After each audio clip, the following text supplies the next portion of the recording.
The Bob Burns Show.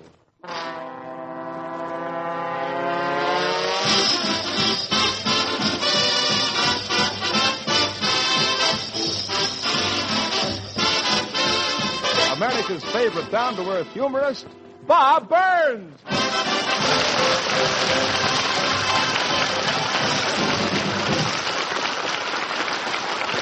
Well, thank you, Doug, and thank you, folks. It's awfully nice of you. And, you know, next week I'm going to be in Chicago. I guess most of you heard that, and I'll be a stranger there. And it's going to be mighty nice if somebody tells me the hot spots to go to, the places of interest. And I know a lot of you people here tonight that's visiting here. You're out-of-town people. You're strangers in Hollywood. And I don't know anything nicer I could do than to tell you some of the places you can go to for amusement while you're here in town. Now, I know how you feel because I used to be a stranger here in Hollywood myself. 10 or 12 years ago when I first come here, nobody knew me. And I couldn't help thinking yesterday as I was going down Hollywood how different it is today to walk down the street and be known like I am. Now, I don't want to seem hammy about this thing, but just to show you what I mean, yesterday I was walking down Hollywood Boulevard, and I overheard two women that I met, and one of them nudged the other and says, look, there's, what's his name? And the other woman says, who? And she says, you know that who's this that we saw in that whatchamacallit picture? I want to tell you, there's nothing in the world nicer than to be known like that. And, you know, just to keep myself from going hi-hat, once in a while I disguise myself so people don't know me. Week before last, I took I put on a long mustache, and I put on dark glasses, and I pulled my hat down over my eyes and turned my coat collar up so nobody'd recognize me. And I got on one of them rubberneck buses that take you out through the valley where most of the moving picture stars live, and they were heading right out towards my house. And oh, what a thrill I got as I sat back there. The man with the megaphone, he pointed to one big house, and he says, Cary Grant, RKO. Then the next time he came to the house, he pointed to it, he says, Walter Pigeon, MGM. Then he come to my house. He says, Bob Burns, FHA.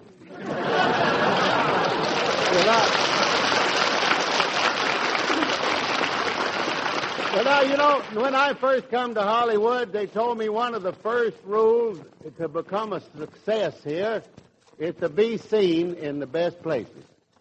Well, I don't think that works as well on people like me as it does on people like Dorothy Lamour. No, I don't mean that now, doggone it. I don't mean that. I'm talking about places like the Brown Derby. I went to of course, you go to the Brown Derby. I know most of you people, you didn't come out here all the way to Hollywood just to see a restaurant that looks like a hat. I see a lot of women sitting right out here in the audience right now with hats that look like restaurants. But now, it's the truth. There's a lady sitting right back there. She got on a hat that looks just like a 35-cent blue plate lunch with choice of 2 vegetables. Now, of course, there's the nightclubs. We have nightclubs here in town, and if you can afford them. Now, not long ago, I went to Ciro's, and I'm glad I went. I got my first autograph there. I got the autograph. I got the waiter's autograph. I figure any time a guy can get $7.50 out of me for a plate of ham and eggs, I want something to remember it.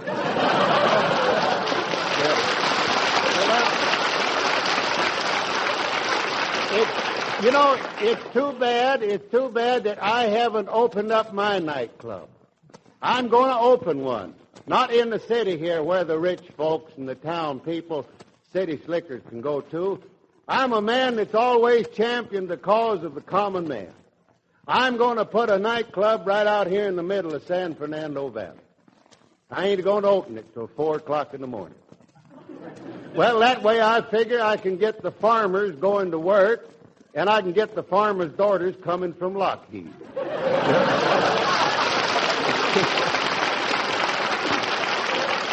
Bazooka Burke Ranch is in a fertile plain in the San Fernando Valley, but it's also in a turmoil. Bob's getting ready to go to Chicago. And you know, in these days, on farm or city, you don't just pick up and go. No, that's right, Doug. I get so discouraged. I walk by the airline office and I see the story of travel in the future. Jet propulsion. New York to London in 5 hours. Order a 3-minute egg in Los Angeles and they're cracking it open over Floyd Bennett Field. Here, I can't even get out of Canoga Park. I walk alone because to tell you the truth, I'll be lonely. Oh, hello, Robin. Hello, Shirley. And if you're walking alone to Chicago, maybe you won't be as lonely as you think. Robin, don't tell me we're going to Chicago and you're in doubt about train reservations. Well, now, from what the Travel Bureau tells me, there's room for doubt about the whole trip, Shirley.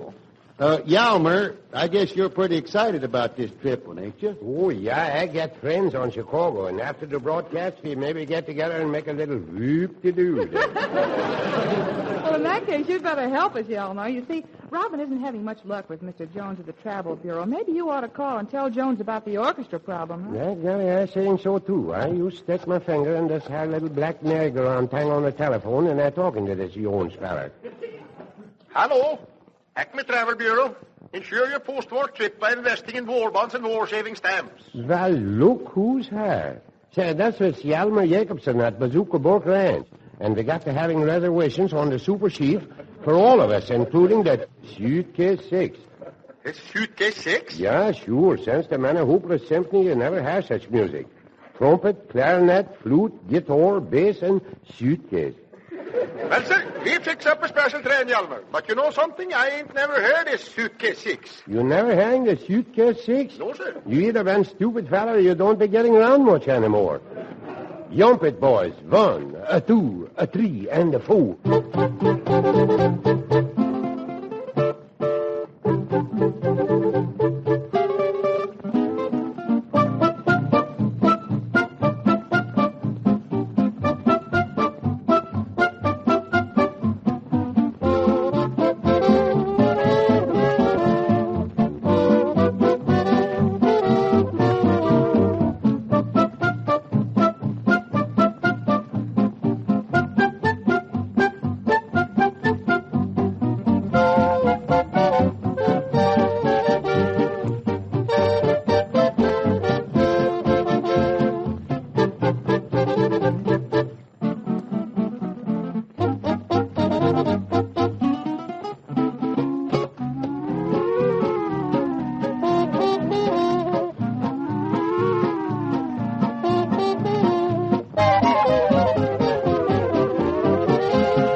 With Shirley and me. The bazooka makes 3. Chicago be my blue heaven. Not as blue as I sang that, though. Doggone it, whenever that doorbell rings, it means trouble. Come in. Uh-oh, it's that girl from the lackadaisical messenger service. Yeah, Sharon O'Shaughnessy. Oh, come in, Miss O'Shaughnessy. Now that I'm in, I believe I will. How do you do, Mr. Burns? Hello, Miss Rossmore. The name is Ross. Well, what's one Ross more or less, I always say. What do you always say, hon? Hey, you don't mind if I leave, do you? Oh, not at all, dearie. I understand. You probably want to go look at your face. Heaven knows I don't. Now, girls. Oh, I'm sorry if I hurt you, Sharon, because looking at you, I can see that you've been through the mill. Yes, Miss Ross, I really have been through the mill. Yes, I can still see the Aunt Jemima sign on that flour sack you're wearing. I can understand why Mr. Burns thinks so highly of you, hon. With your talent, you could step right into his shoes. And what's more, with your feet, they'll fit. Bazooka Burke Ranch, Bob Burns talking. Sharon O'Shaughnessy. Yeah, she's here, but how'd you get my phone number? She's my new secretary. Well, thanks for telling me. Okay, I'll put her on. Oh, Sharon, it's Cynthia somebody. Oh, Cynthia Van Gert. Well, slip me a fin and call me Mickey. Hello, Cinth. Yeah, I quit the lackadaisical messenger service today. Yeah, I guess I just ain't the bicycle type. Furthermore, Cinth, I never was the kind of a girl who likes to run around. Days, that is. What's that? No, I ain't told Mr. Burns about me being his new secretary yet because... yeah, that's it. Personal secretary. Since Mr. Burns ain't the kind to get personal. Yes, the ranch is a wonderful place, and I just simply love the fresh air and the farm smells. Oh, you think so too, huh? No, I ain't met his Uncle Slug yet. The W.C. Fields of Van Buren? You're as sharp as a broken gin bottle tonight, ain't you? Well, I gotta run, hon. I don't want to tie up the Don Amici. And you know there's a war on. Well, besame mucho, Sin.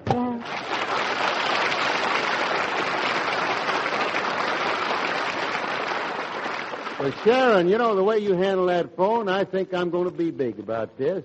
I'm going to give you a try as my personal secretary. Now, call Shirley Ross, please. Hey, Blondie! Was Miss Mustard Gas paging me, Robin? Yes, Shirley. You know, we ain't settled this music problem for the Chicago War Bond appearance. I know they're going to ask me to sing there, and I do so want to please in the worst way. Just sing, Robin. You will. Well, now, I can't make up my mind, if any, to do the oldies or the newies. I declare I'm going back and forth like a sparrow caught in a badminton dish. I guess I just better stick to the music I'm best known for. You know, that modern rippy-tippy stuff like... Chinatown, my Chinatown, when the lights are do boogie doodly boom, da da da da da da, la da da da da, Bobtail Dominic the Dinkum Dow.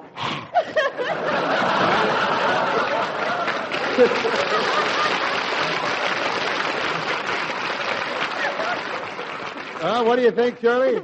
Well, I'd say your singing isn't getting any better, but your guitar playing sure is improving. Yeah. Anybody think I had a double there? You know, the trouble with you is you expect me to sound like Crosby or Sinatra. You just ain't accustomed to a voice that combines the best qualities of both. But maybe when I get to Chicago, Shirley, I'll just be moody and sit in the front row pouting and listening to you. So let's just make out like you're up there on that big stage at the Navy Pier singing your little heart out to me. Huh? Okay, Robin. You remember that jukebox song I told you about? You know, the one that's never been on the air? Oh, yeah, the one those kids who wrote Fellow on a Furlough and Do I Worry, the one they just finished? That's the one, Robin. You mind if I try it out on you? Oh, say, I can't wait for that. Would you mind doing that? Okay. Yivet, a 1, a 2, and a 3, and a 4.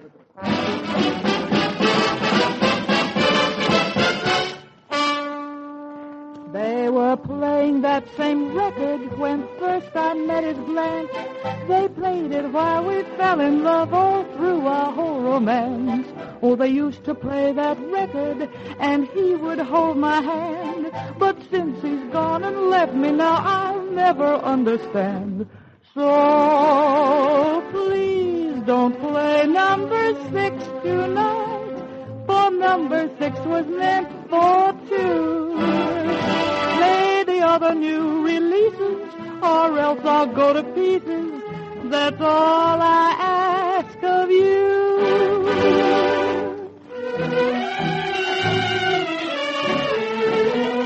They were playing that same record. I love that melody.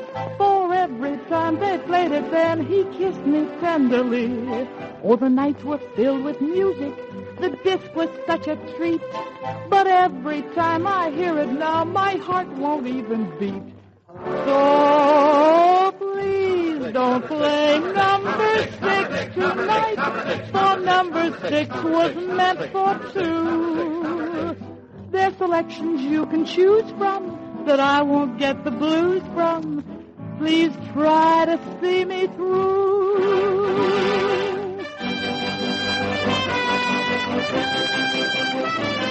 They were playing that same record, and we would sit and sigh. Now when that platter starts to spin, I just begin to cry. Won't you do a friend a favor? Don't stop that yen again. And please play something lively now. Play number 8 or 10. But please don't play number 6 tonight. That's all I'll ever ask of you. I confess that I can't take it. Won't someone kindly break it?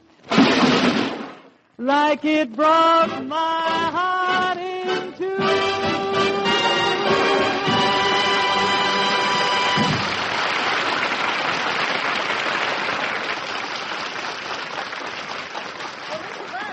Yes, Hetty. There's some character outside says he's from the University Farm School. Claims he's here to take care of your hogs. Oh, yeah. Well, let him wait on the outside. But, Hetty, before we go any further here, while I'm going to Chicago, I think I better show you around the house a little bit. I got a lot of things that you're going to be responsible for. Mm-hmm. All right, Mr. Burns. Say, Shirley, you want to see the house? Come on along with us. Oh, I love it, Robin. Now then, this is the living room in here. Why, Robin, this is beautiful. And the furniture, where in the world did you get that antique footstool?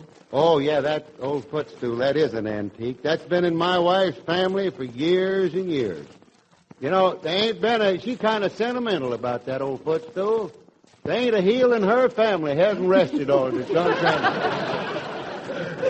Now, come on, we go through the hall here into the kitchen. Now, wait a minute, Robin. What in the world is this on the banister?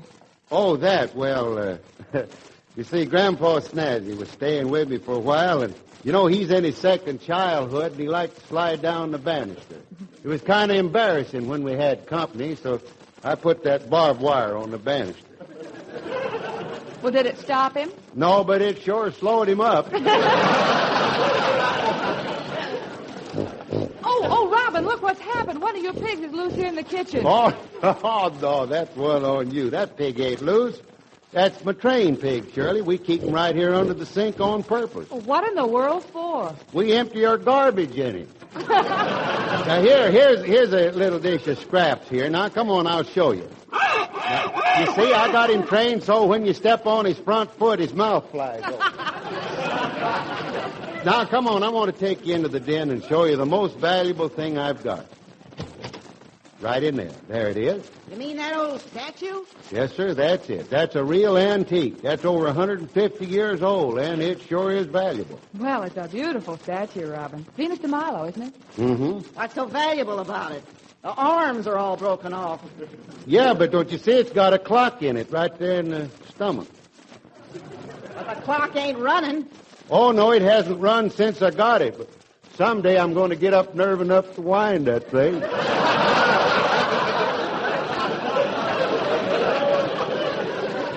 Well, come on. We've still got the music room in the upstairs to show you. Yes, and the hog man is still waiting, Mr. Burns. Yeah, come on. We better get moving. Come on.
that's the whole house, Hetty, and I know I can count on you to keep it just this way for me. If not cleaner. Say, on your way out, Hetty, will you send in that hog man? Yes, sir, Mr. Burns. Gosh, Robin, I had no idea your house was so big. Oh, yeah, it's big, Shirley.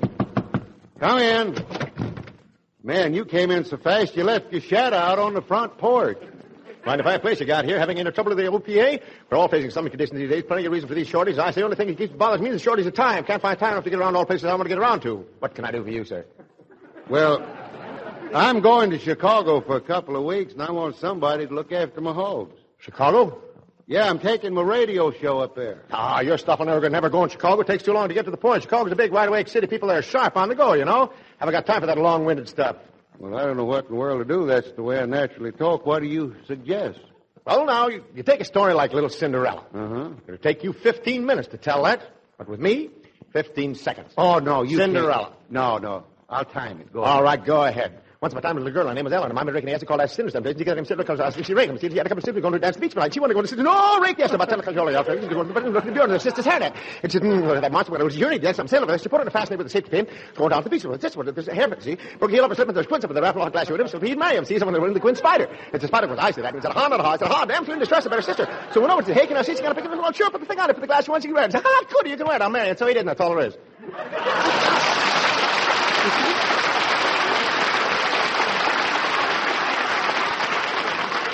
Oh, did I make it? Not only made it, Cinderella still got time to get herself in a mess.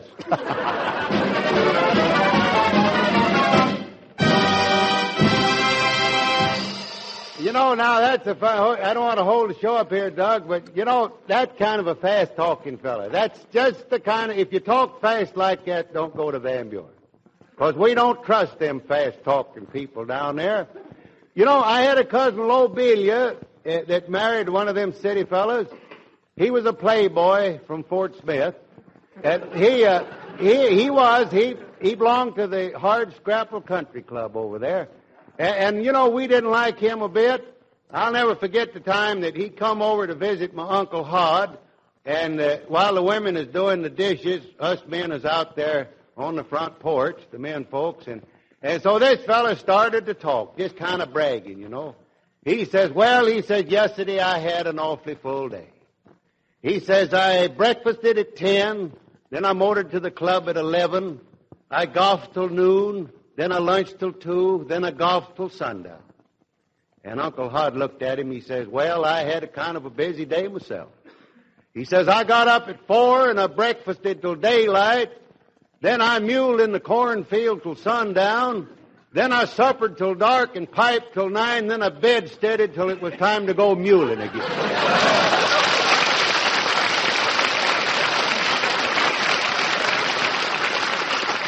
Well, Shirley and Sharon O'Shaughnessy and all the rest of you, you know, we got to pack up for the trip.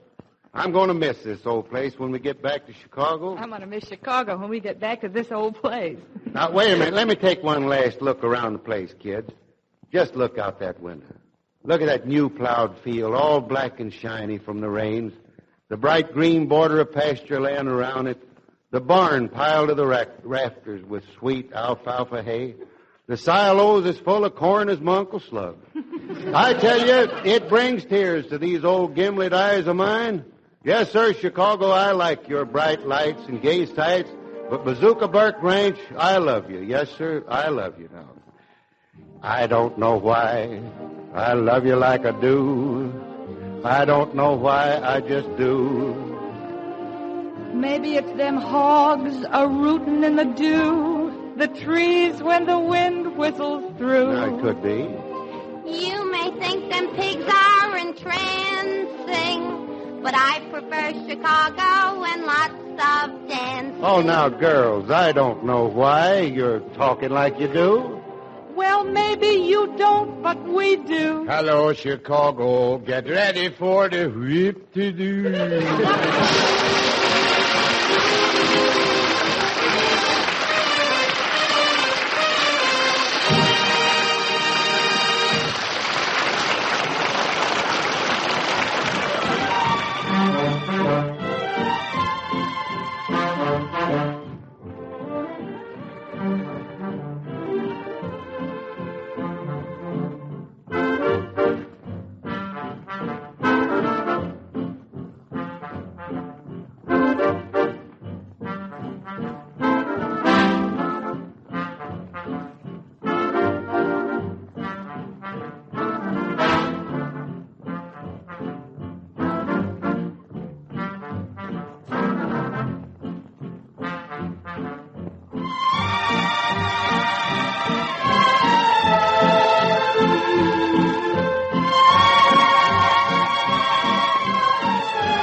This is the Armed Forces Radio Service.